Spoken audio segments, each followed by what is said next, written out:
Hulk Hogan and Ric Flair were also interviewed. I mean, how could you not have Hogan in a documentary about Andre? Hogan was all over this thing. He was telling his usual stories. And again, I just talked about Vince, right? It's hard to discern between the real person and the Mr. McMahon character that he loves to put out there, this public figure. Well, with Hogan, it's equally as tough, if not more so. I think that guy is in full work mode 24/7. His whole life is a work. It never ends. When the camera's off, it doesn't matter. He's always Hulk Hogan. I don't even know that Terry Bollea exists unless he's on trial with Gawker or something. But Hogan was telling his usual stories, and I like the one story he did tell that I think he's telling the truth about. I think because they actually showed the footage, and you can see what he's talking about in this clip. The story where he talks about rubbing the Vaseline, or trying to rub the Vaseline in his eye during the angle on Piper's Pit before WrestleMania 3, where Andre challenged Hogan to a match and he ripped the shirt off. Remember that? He ripped the cross off of Hogan's chest.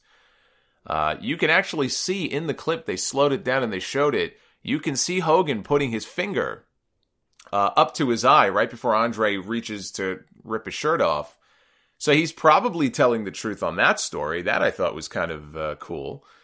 But he spouted off so many tall tales over the years, and I've talked about them here on this show. I am so entertained by the Hogan stories, the stuff about Metallica and the stuff about looking out into the crowd at Wembley at SummerSlam to see the sick kid and the seat was empty and he knew he died even though Hogan wasn't even at SummerSlam that year. I could go on and on with the Hogan stories.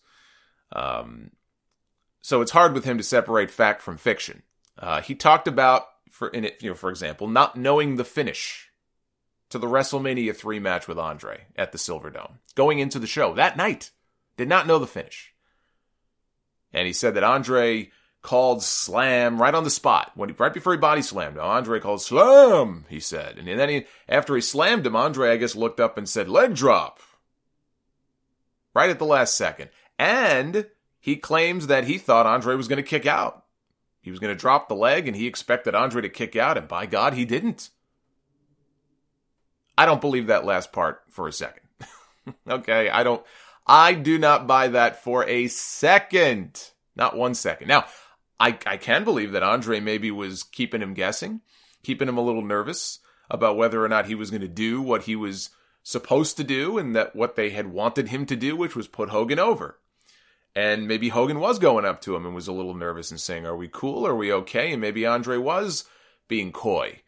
And maybe Andre was saying something like, don't worry about it, or, or something to that effect. I can believe that. That sounds kind of sensible to me, that, maybe Andre would have done that to kind of screw with Hogan a little bit. But the idea that Hogan thought that Andre was going to kick out after the body slam and the leg drop is ludicrous. It makes for a great story. Hogan is a great storyteller. I will say that. And I will also say that whole WrestleMania 3 scene in the documentary, with that background music that they set to it, it made that match feel so epic. That was a great scene. The match itself was horrible. I mean, Andre could just barely move. But if you were to ask me, even now, okay, what is the single biggest match in the history of WrestleMania? Not the best match. What is the biggest match in WrestleMania history? It is still Andre the Giant versus Hulk Hogan in the Silverdome. That is still the biggest match in WrestleMania history. Hogan Warrior was also big. It was very similar in that it was another dome. So, in Pontiac, you had either 78,000 or 93,000, depending on who you believe. You had a lot of people, okay? You had more people than you did in Toronto. But in Toronto, you had almost 70,000 people.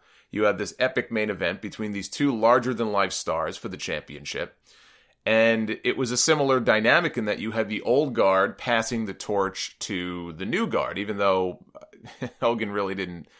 In the end, he really didn't pass anything to the Warrior, but that isn't necessarily Hogan's fault. Warrior just was a flop as champion, so they went back to Hogan. So I think Hogan Warrior is a match that comes close. I know as a kid that match was huge for me, and it was unique in that you had two baby faces against each other. But I still wouldn't rank it above Hogan Andre as far as being the biggest, most epic match in WrestleMania history. That still belongs to Hogan and Andre.